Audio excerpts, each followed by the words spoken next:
You haven't lost energy, you've adapted. Day after day, small pulls on your attention and small concessions in your routine have quietly reset what feels normal. At first it was a late night here, an extra task there. Then the tired mornings stopped bothering you. What once felt like fatigue became simply life. I see that changed the way someone watching a slow sunrise sees the horizon shift. Almost invisible until, one morning, you notice the light is different. That's the story you're in. It moves from the ordinary, long workdays, constant notifications, the cultural pressure to keep going no matter what, into a new baseline where low drive, foggy focus, and muted desire stop raising alarms. They blend into the backdrop. This is not a failure. It is adaptation. But adaptation has a blind spot. It convinces you that this compromised state is normal. The real question is not whether you can push harder overnight. The real question is whether you want to remember who you were before the slow erosion. The man who woke with steady focus, natural hunger for projects, and a calm physical confidence that didn't require forcing. There are subtle antagonists here. Habits that replace rest with low-quality activity, cultural signals that reward doing over being, stressors that keep your body in low-grade fight or flight. They don't shout. They whisper. And over years, they nudge your physiology and mindset into a quieter, dimmer setting, one that can mask changes like declining testosterone and reduced vitality. This journey begins with recognition, not with a radical overhaul. It asks for simple, consistent shifts and a willingness to notice. Think small, a clearer routine at sleep, a different attitude towards stress, a step-by-step habit that rebuilds baseline energy. The path ahead is patient work, not a flashy fix. Curious to see how the blind spot forms in the everyday details of your life? Pause for a moment and comment below. When did you first notice your energy felt different? And what did you accept as normal without question? In the next video, we'll trace those everyday moments more closely and map the first step back toward natural vitality. You didn't go from energetic to exhausted overnight. The world around you, work, family, social expectations, nudged you step by step into a new baseline. At first it was a late night here, an extra coffee there, a skipped workout because there's no time. Those one-off choices didn't feel like surrender. They felt normal. Over months and years, however, the body quietly learns to live with less. That slow recalibration is the real antagonist, not a villain you can point to, but a gentle agreement you made with your days. This is the moment of realization in the journey. From an outside view, your life still runs on schedule. From the inside, the motor no longer hums the same way. Drive that used to be effortless needs pushing. Desire is flatter. Recovery takes longer. Testosterone, one of many pieces in this puzzle, can drift downward without drama, and your mind adapts to that quieter engine until you stop noticing the change. Adaptation protects you. It also hides the loss. The path forward begins with seeing this pattern. Recognition is not blame. It's an honest catalog of what shifted. Later bedtimes, constant stress loops, poor meals grabbed between tasks, the cultural script that prizes busyness over restoration. These are the small antagonists that, together, redefine what feels normal for a man in his 30s and 40s. Heroic change doesn't drop in like a lightning bolt. It arrives as steady practice. Before you search for a quick fix, learn to recognize the baseline you settled into. Once you can describe it, you can nudge it. Start with tiny, repeatable moves. Enough sleep to feel day-to-day clarity. A morning anchor that doesn't require motivation. A realistic limit on late-night screens. Consistency builds a new default. Small gains compound into real shifts in energy and confidence. Curious how to translate this quiet recognition into practical action? Reflect for a moment. What daily habit do you accept now that would have surprised your younger self? Share that below. In the next video, we'll map the first practical steps to rebuild your baseline, starting with sleep and morning routines, so you can begin to feel like yourself again. You didn't drop a gear overnight. You slowed in inches. Mornings that needed more coffee, nights that ended earlier, the small pull to sit instead of move. And, bit by bit, those tiny choices rewired what felt normal. From the outside, life looked the same. Inside, your baseline of energy and drive quietly lowered until you stopped noticing the loss. Imagine your body as a thermostat. At first, Fatigue is a signal. Turn up sleep, reduce stress, move more. Over months and years, the thermostat itself moves. You adapt. What used to wake you up no longer does. The muscles of focus, desire, and steady motivation aren't gone. They're underused and dulled. That's the hidden process this block names slow recalibration. It's not dramatic. It's steady, convincing, and deceptive. There are gentle antagonists that do this work for you. A job that praises hustle but rewards hours. Parenting that teaches you to put everyone else first. Screens that flatten dopamine peaks. Processed foods that fool hunger signals. And stress that remodels hormones in the background. Together, they nudge your set point down. Testosterone, resilience, and natural drive can slip without a single large event to blame. Recognition is the first useful step. You don't need to overhaul your life today. You need to see the pattern. Ask simple questions. When did I stop feeling crisp in the morning? What habits do I accept because changing them feels impossible? Which small choices repeat every day and add up to a lower baseline? This is where clarity creates power. Once you name the slow drift, small, consistent experiments reclaim ground. Better sleep timing, brief strength work 3 times a week, fewer late-night carbs, micro breaks to cut stress, and reconnecting with close friendships. None are miracles alone, but together they nudge your thermostat back. Curious which single, tiny habit gives the most reliable return? Share when you first noticed your energy change in the comments. A date, an event, or just sometime in my 30s.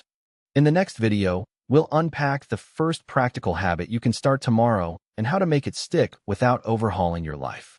You haven't gone soft, you've simply adapted. The body is brilliant at finding balance, even if that balance is low. From this vantage, the narrator sees how small choices, repeated without notice, smooth the edges of energy until the old version of you feels distant. This is the middle of the journey, not a single collapse, but 1,000 tiny compromises. Start by looking for the quiet drains. Sleep shifted later by just 30 minutes, a habit of checking email before bed, a few extra drinks on weekends, skipping strength work in favor of easy cardio. Each looks harmless alone. Together they nudge hormones, mood, and drive downward. Stress that never spikes, but never lets up teaches the body to conserve. The result is a new baseline. Lower urgency, less focus, a craving for comfort that feels normal. Recognition comes first. You don't need dramatic tests to begin. You need a simple log.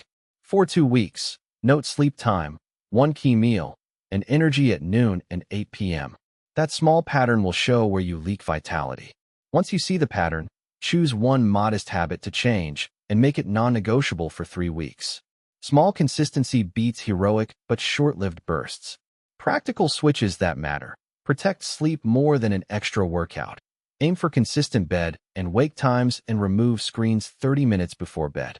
Add 2 weekly resistance sessions, even 20 to 30 minutes of basic lifts or bodyweight work. Strength preserves hormonal tone. Let the morning light hit your face for 5 minutes daily and prioritize a protein-rich breakfast. Cut 1 night of heavy drinking or swap 1 empty snack for a handful of nuts and a fruit. For stress, learn a 2-minute breath and use it when tension rises. Micropauses reset the nervous system. This isn't instant revival, it's steady reconstruction. Each small habit is mortar. Over weeks, energy climbs not as drama, but as reclaimed baseline. Curious which 3 simple moves give the biggest return in the first month? Reflect. Which one small change could you start tomorrow that you'd actually keep? Comment below with your pick. And in the next video, we'll lay out a focused 14-day plan to make those first changes stick. You've reached the point where recognition matters more than rushing. In the quiet middle of the journey, the work is small, steady, and almost invisible at first. That's the point. Change that lasts is the kind you don't exhaust yourself trying to maintain. Start by noticing routines that became just how things are. Sleep timing that drifts later, screens before bed, skipping strength work because you're too tired. These are the small leaks that, over months and years, lower your baseline vigor and nudge hormonal balance away from where it once was. The task isn't heroic overhaul, it's simple repairs. Practical steps you can actually keep. Regular sleep windows. Aim for consistent 7 to 9 hours. Morning light within 20 minutes of waking to reset your clock, and a no-screens buffer before bed. Move your body with intent. Short, focused resistance sessions 3 times a week. Beat endless low-effort cardio for preserving strength and supporting natural testosterone. Add protein at each meal and sensible fats, olive oil, nuts, oily fish, while being realistic about alcohol and late-night carbs that blunt recovery. Stress isn't just pressure. It's the constant background that steals motivation. Build brief rituals that interrupt it. 2 minutes of deep breathing between meetings, a 10-minute walk after lunch, a weekly meetup with a friend who expects your full presence. These are not time sinks. They are refills. Measure change gently. Keep a simple energy log for 2 weeks. Rate mornings, afternoons, sleep quality. Track one habit at a time.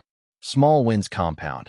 A better night's sleep improves training, which improves mood, which makes better food choices easier. There are no instant reversals, only steady recalibration. You're not returning to someone from another life. You are reclaiming the version of you who moved with purpose without forcing it. Notice what you accepted as normal and choose one modest repair. What single small habit could you commit to this week? Share it below. A short note helps anchor intention. In the next video, we'll turn these ideas into a practical 28-day plan. Tiny steps, clear timing, and how to keep momentum when life gets loud.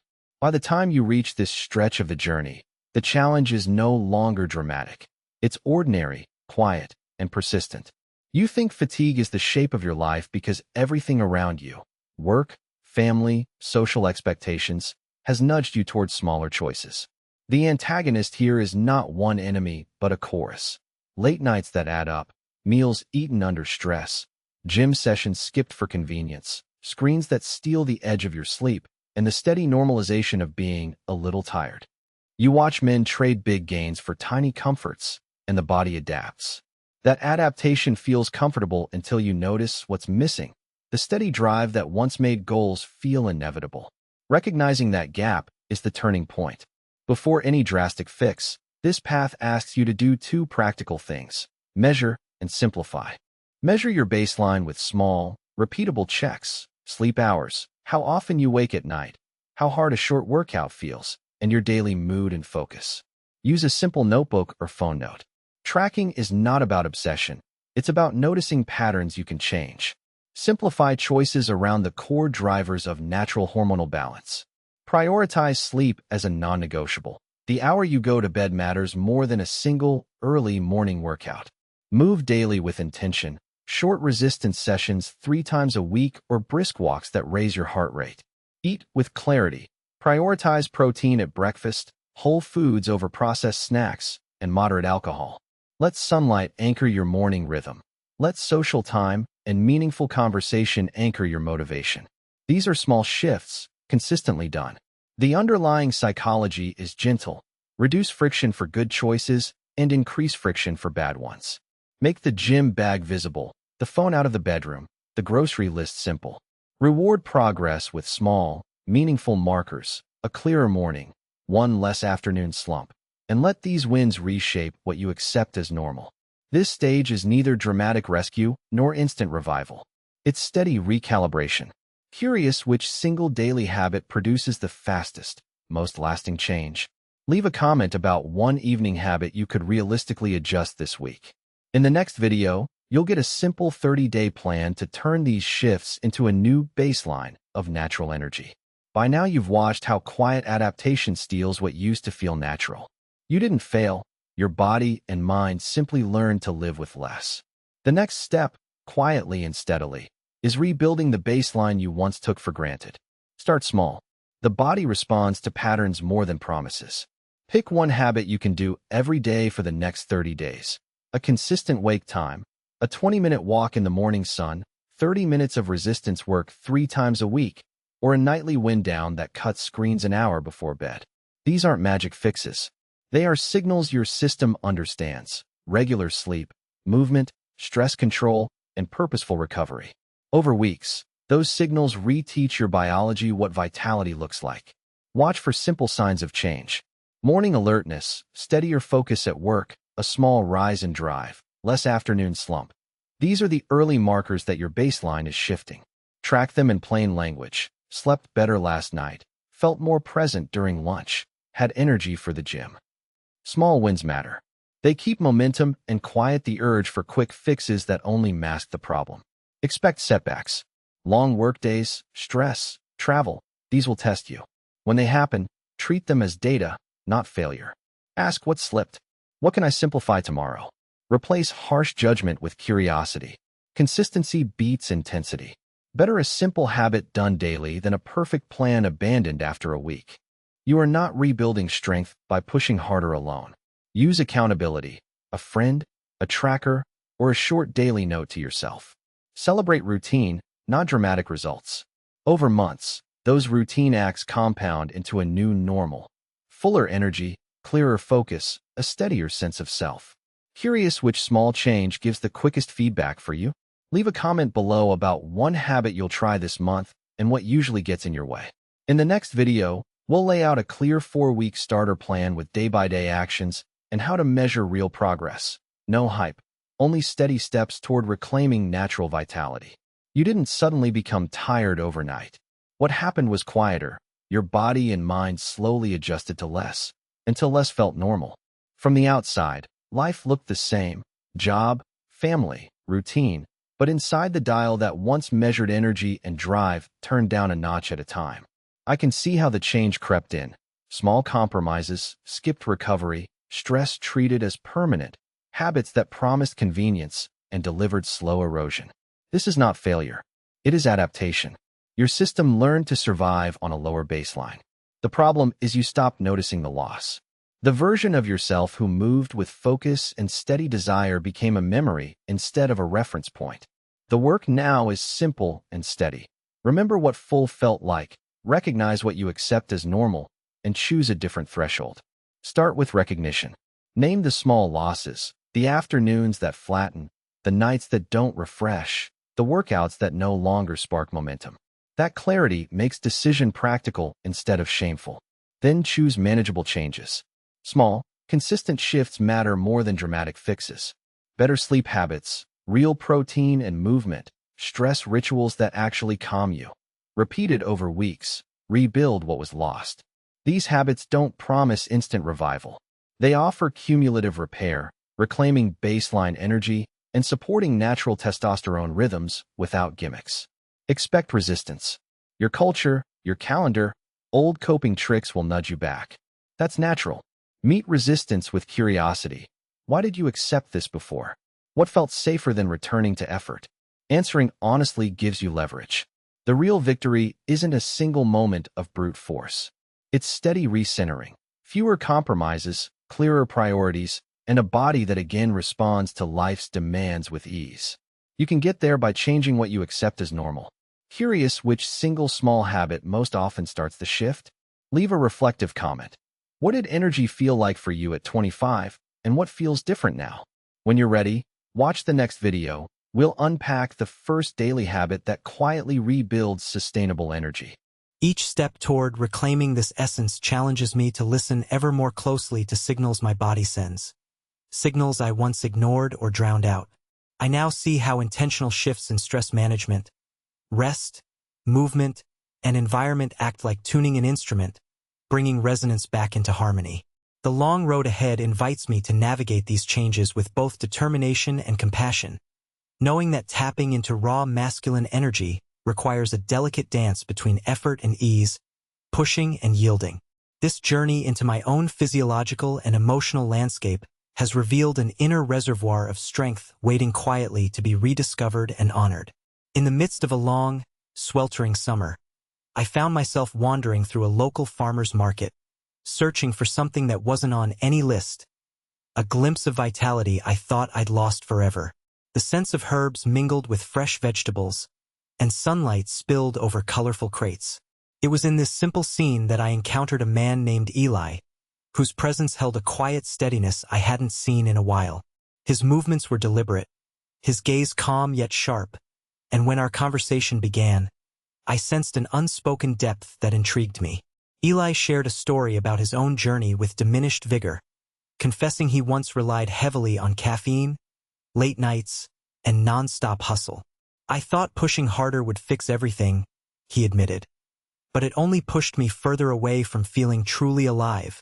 What struck me was how he explained his shift, not as a sudden revelation, but as a series of small awakenings centered around what he called syncing with internal rhythm. He didn't just mean schedules or exercise routines.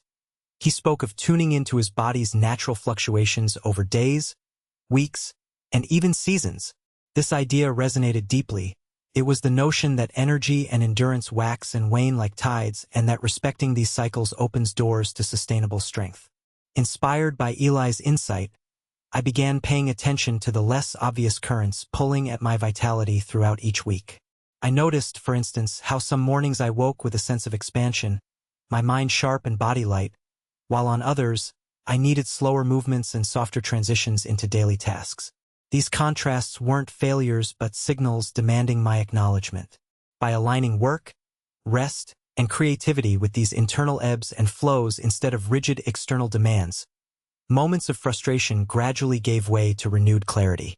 One afternoon, during a particularly slow day that once would have frustrated me, I tried something different.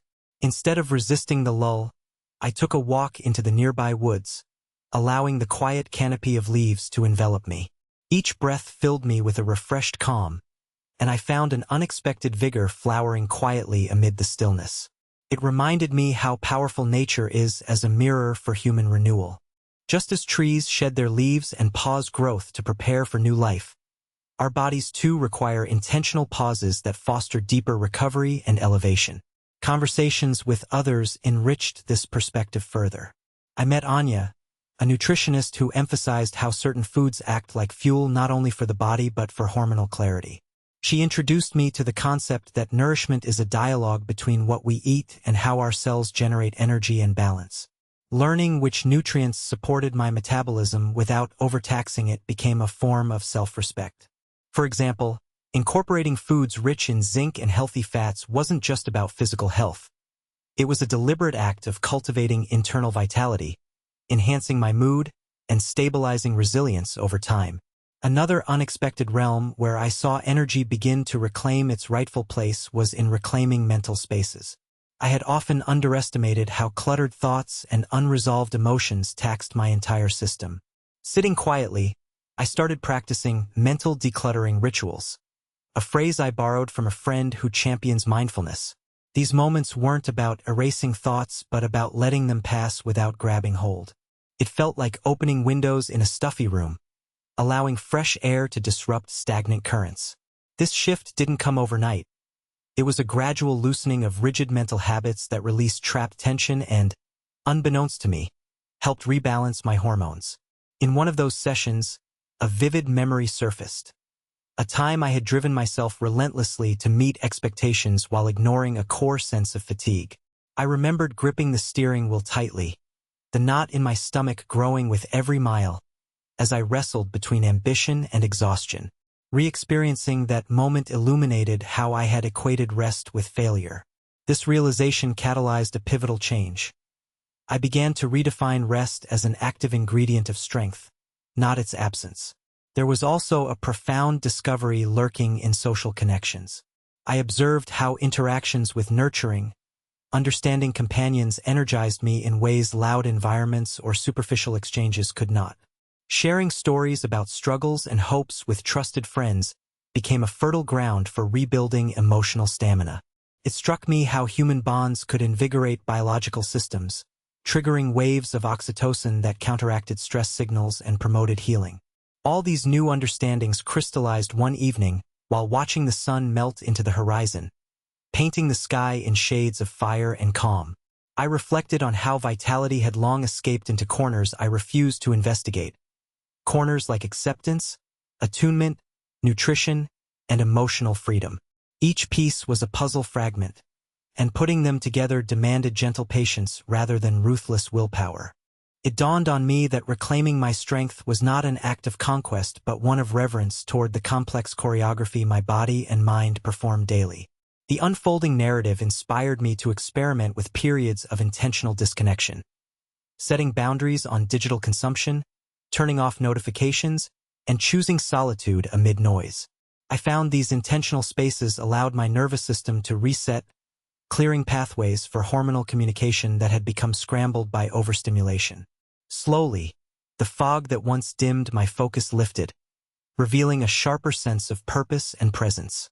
Ultimately, this process taught me that vitality thrives not through relentless endurance, but in harmonizing with life's natural pulses, respecting cycles of energy, embracing recovery, and nourishing mind and body in tandem. With each step, my relationship with strength evolved from a relationship based on brute force and obligation into one rooted in awareness, respect, and tending. This shift hadn't come from grand gestures but from countless small acts that honored the whole of me, setting the stage for resilience to take firm root once again. Reflecting on this journey so far, I find myself standing at the edge of something both familiar and unknown, as if navigating a river whose currents carry the echoes of everything I've encountered upstream. Each insight, each shift in awareness, has woven itself into the fabric of my experience, layering complexity beneath what I once perceived as straightforward fatigue or simple exhaustion. The sensations stirring within me now seem less like isolated moments of struggle and more like threads in a grand tapestry, interlaced, subtle, and relentlessly alive. I recall evenings when the quiet of the room pressed in, urging me toward contemplation.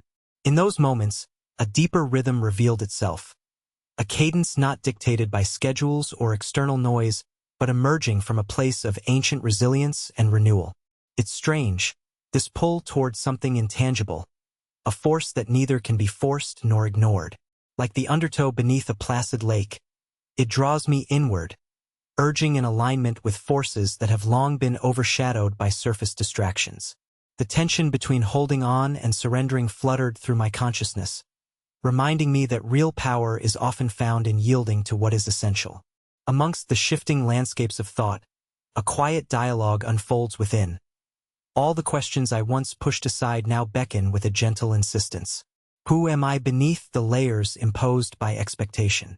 What rhythms govern my vitality beyond the fleeting rush of adrenaline and the hollow triumphs born of mere willpower?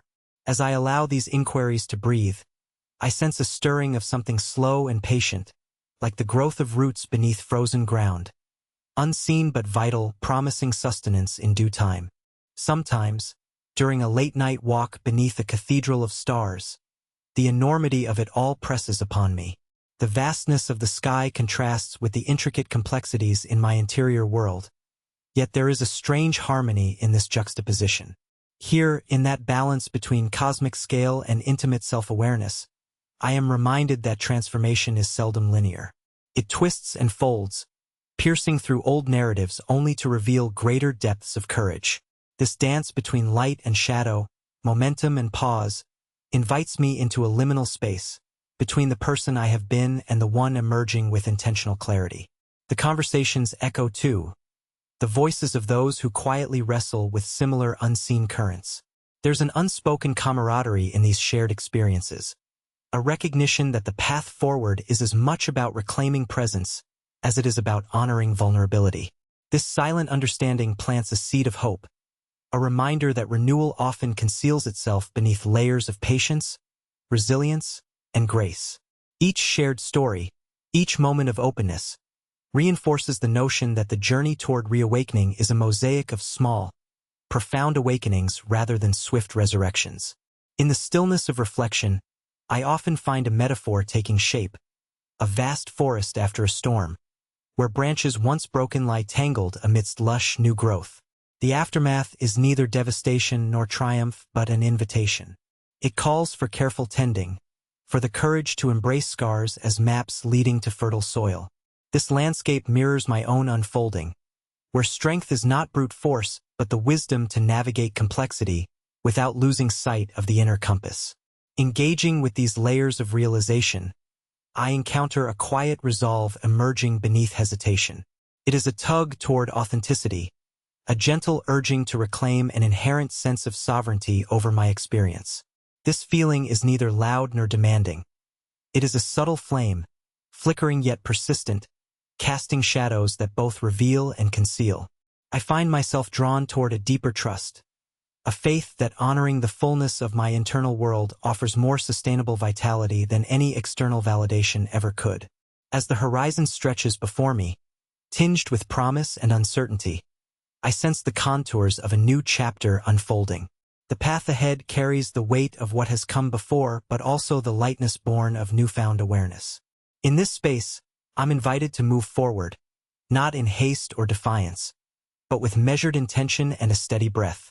It feels less like crossing a finish line and more like stepping onto a threshold, where every footfall echoes with the possibility of becoming whole again.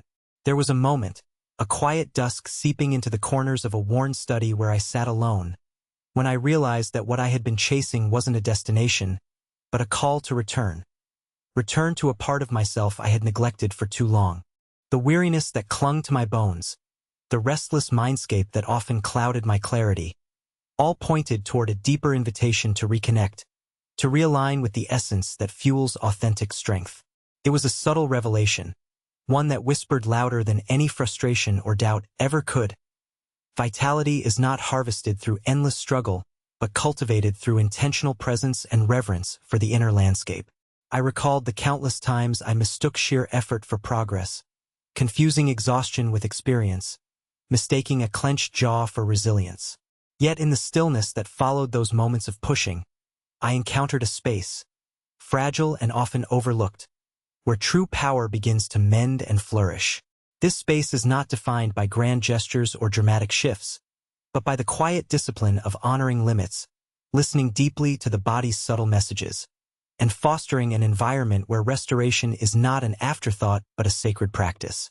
It struck me then how often we frame strength as an external conquest when it's really a gentle unfolding from within.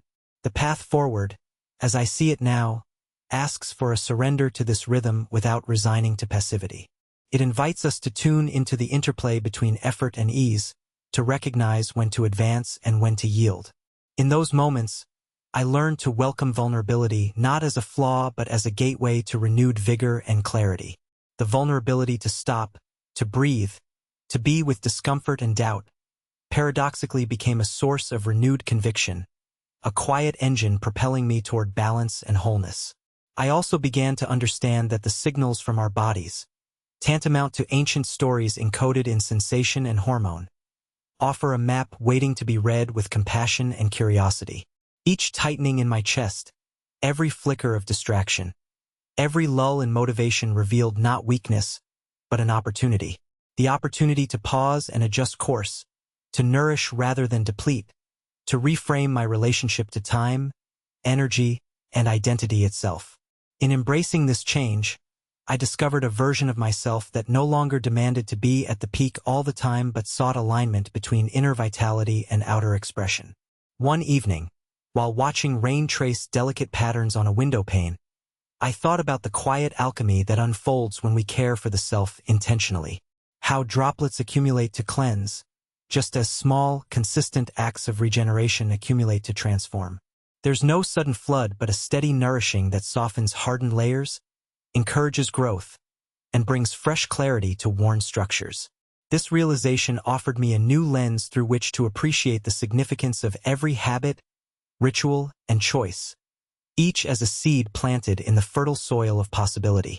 I imagine us, not as warriors marching relentlessly into battle, but as gardeners tending patiently to a garden that reflects our deepest hopes and fears alike. There will be seasons of growth and seasons of rest, times for pruning and moments waiting for blooms unseen. The richness of this metaphor lies in its invitation to cultivate awareness and tenderness for ourselves, recognizing that true transformation cannot be hurried or forced but unfolds in its own time. So, as I stand now, after traversing valleys of fatigue and peaks of insight, I recognize that the journey carries with it a paradox, that in loosening the grip on unattainable ideals, we gain a strength previously inaccessible. This strength reveals itself not in dominance over circumstances, but in the courage to be fully present, to bear witness honestly to where we are without judgment, and to move forward with grace and determination born from understanding rather than compulsion. I want to leave us with a question that has lingered in the silence after so many reflections. What would it mean to live each day not in resistance to our limits, but as an embrace of the rhythms they reveal? How might our lives shift if, instead of fueling frustration through denial, we invested energy cultivating a landscape where potential awakens organically? In this unfolding story, I find hope nestled not in perfection, but in the deep, steady heartbeat of renewed alignment. The reconnection with self that carries through the long hours and quiet nights, lighting a path not toward an idealized goal but toward a grounded, enduring vitality that nurtures the fullness of who we are meant to be. It is here, in this embrace, that I believe true restoration lives, waiting patiently for our willingness to receive it.